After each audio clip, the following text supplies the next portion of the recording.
بسم اللہ الرحمن الرحیم۔ دوستو، صدیوں پہلے کی بات ہے۔ ایک بادشاہ بڑی عیش و عشرت سے شاہانہ زندگی گزار رہا تھا۔ اس کا ایک ہی بیٹا تھا جس کا نام خضر تھا۔ وہ بہت متقی اور پرہیزگار تھا۔ ایک دن بادشاہ کے پاس اس کا بھائی الیاس گیا اور کہا، بھائی جان، اب آپ کی عمر بہت ہو گئی ہے۔ آپ کا بیٹا خضر حکومت میں کوئی دلچسپی نہیں رکھتا۔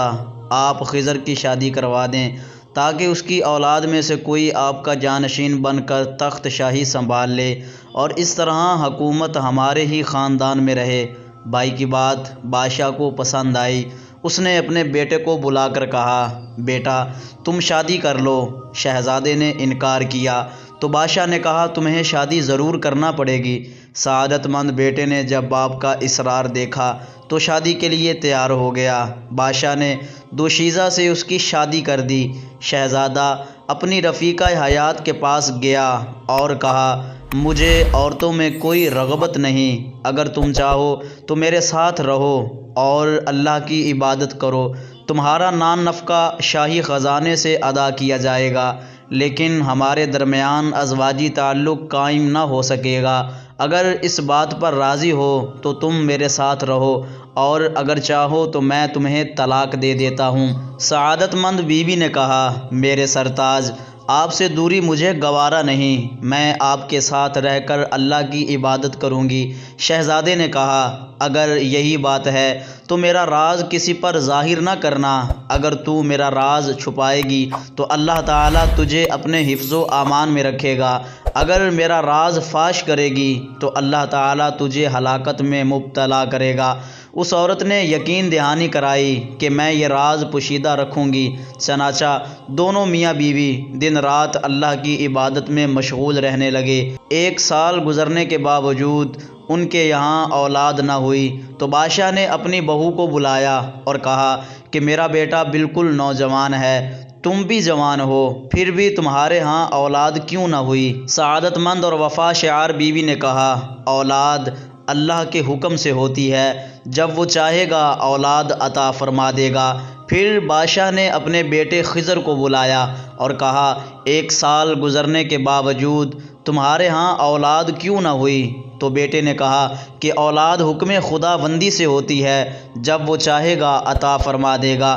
پھر بادشاہ سے کہا گیا، شاید یہ عورت بانجھ ہے، اس لیے اولاد نہ ہوئی۔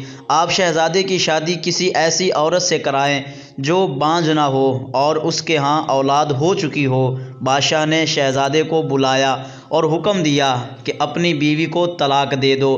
شہزادے نے کہا، ابا جان، اسے مجھ سے جدا نہ کریں، وہ بڑی بابرکت اور قابل رشک عورت ہے۔ بادشاہ نے کہا، تجھے میری بات ماننا پڑے گی۔ بالآخر شہزادے نے سر تسلیم کرتے ہوئے مجبوراً اپنی بیوی کو طلاق دے دی۔ بادشاہ نے شہزادی کی شادی ایک بیوہ سے کروا دی جس کے ہاں پہلے بھی اولاد ہو چکی تھی۔ شہزادہ جب اپنی اس نئی نویلی دلہن کے پاس پہنچا تو اس سے بھی وہ بات کہی جو پہلی بیوی سے کہی تھی۔ اس نے بھی شہزادے کے ساتھ رہ کر عبادت کرنا منظور کر لیا۔ دن رات دونوں عبادت الہی میں مصروف رہتے۔ ان کے درمیان ایک مرتبہ بھی ازواجی تعلق قائم نہ ہوا۔ سال گزرنے کے باوجود جب اولاد کے آثار نظر نہ آئے تو بادشاہ نے اس عورت کو اپنے پاس بلایا اور کہا، پہلے خامن سے تیرے ہاں اولاد ہوئی، اب میرے بیٹے کی اولاد تو اسے کیوں نہ ہوئی؟ حالانکہ میرا بیٹا خوبرو نوجوان ہے اور تو بھی بانجھ نہیں ہے۔ تو اس عورت نے کہا، اولاد تب ہوتی ہے جب میاں بیوی کے درمیان ازواجی تعلق قائم ہو۔ آپ کا بیٹا تو ہر وقت عبادت اور ریاضت میں مشغول رہتا ہے، اس نے ایک مرتبہ بھی وظیفہ زوجیت ادا نہیں کیا۔ بادشاہ یہ سن کر بہت غصہ ہوا۔ اس نے خادم بھیج کر شہزادے کو بلوایا، لیکن شہزادہ وہاں سے بھاگ گیا۔ 3 سپاہی اس کے پیچھے گئے تو تو شہزادہ مل گیا۔ سپاہیوں نے بادشاہ کے پاس لے جانا چاہا تو اس نے جانے سے انکار کر دیا۔ 2 سپاہی لے جانے پر بضد رہے تو تیسرے نے کہا شہزادے پر سختی نہ کرو، اگر ہم اس وقت اسے بادشاہ کے پاس لے گئے تو ہو سکتا ہے کہ بادشاہ غصے میں آ کر اپنے اس نیک بیٹے کو قتل کروا دے۔ بہتری اسی میں ہے کہ شہزادے کو اس کے حال پر چھوڑ دیا جائے۔ دونوں سپاہی تیسرے کی بات پر متفق ہو گئے اور شہزادے کو وہیں چھوڑ کر بادشاہ کے پاس پہنچے۔ بادشاہ نے شہزادے کے متعلق پوچھا تو 2 سپاہی کہنے لگے عالی جاں، ہم نے تو اسے پکڑ لیا تھا لیکن ہمارے رفیق نے اسے چھوڑ دیا۔ بادشاہ نے غصے میں آ کر تیسرے سپاہی کو قید میں ڈال دیا۔ پھر بادشاہ شہزادے کے متعلق سوچنے لگا۔ اچانک اس نے دونوں سپاہیوں کو بلوایا تو کہا تم دونوں نے میرے بیٹے کو خوف زدہ کیا، اس لیے وہ مجھ سے دور چلا گیا۔ اے جلاد، انہیں پکڑ لے جا اور ان کا سر قلم کر دے۔ پھر شہزادے کی دوسری بیوی کو بلوایا اور کہا تو نے میرے بیٹے کا راز فاش کیا، تیری وجہ سے وہ مجھ سے دور چلا گیا، اگر تو اس کے راز کو چھپاتی تو آج وہ میری آنکھوں کے سامنے ہوتا۔ اے جلاد، اسے بھی قتل کر دے۔ پھر بادشاہ نے تیسرے سپاہی اور شہزادے کے متعلقہ کو بلایا اور کہا تم دونوں جہاں چاہو جاؤ، میری طرف سے آزاد ہو۔ وہ نیک سیرت عورت اپنے شوہر کے دروازے کے پاس ایک چھوٹی سی جھونپڑی میں رہنے لگی، جنگل سے لکڑیاں کاٹ کر بیچتی اور اپنا گزارا کرتی۔ ایک دن ایک غریب شخص اس طرف آ نکلا، اس نے جھونپڑی دیکھی تو قریب آیا اور بسم اللہ شریف پڑھنے لگا۔ عورت اس کی آواز سن کر باہر آئی اور کہا اے مسافر، کیا تو اللہ کے متعلق جانتا ہے؟ کیا تو اس وحدہ لا شریک کی ذات پر یقین رکھتا ہے؟ اس نے کہا ہاں، میں اللہ کو مانتا ہوں، میں شہزادہ خضر کا دوست ہوں۔ عورت نے یہ سنا تو کہا کہ میں خضر کی متعلقہ ہوں۔ پھر ان دونوں نے شادی کر لی۔ اللہ رب العزت نے انہیں اولاد کی دولت سے نوازا۔ اس طرح ان کی زندگی شب و روز خیریت سے گزرتے رہی۔ اس عورت کو فرعون کی بیٹی نے اپنی خادمہ رکھ لیا۔ ایک دن اس کے سر میں کنگھی کرتے ہوئے کنگھی ہاتھ سے گر گئی تو اس نیک عورت کی زبان سے بے اختیار سبحان اللہ کی صدا بلند ہوئی۔ فرعون کی کافرہ بیٹی جب یہ آواز سنی تو کہا کیا تو نے میرے باپ فرعون کی تعریف کی ہے؟ تو اس مومنہ نے جواباً کہا نہیں، میں تیرے باپ کی تعریف نہیں کی، بلکہ میں نے تو اس پاک پروردگار کی پاکی بیان کی ہے جو میرا اور تیرے باپ فرعون اور تمام کائنات کا خالق ہے۔ عبادت کے لائق صرف وہی وحدہ لا شریک ذات ہے۔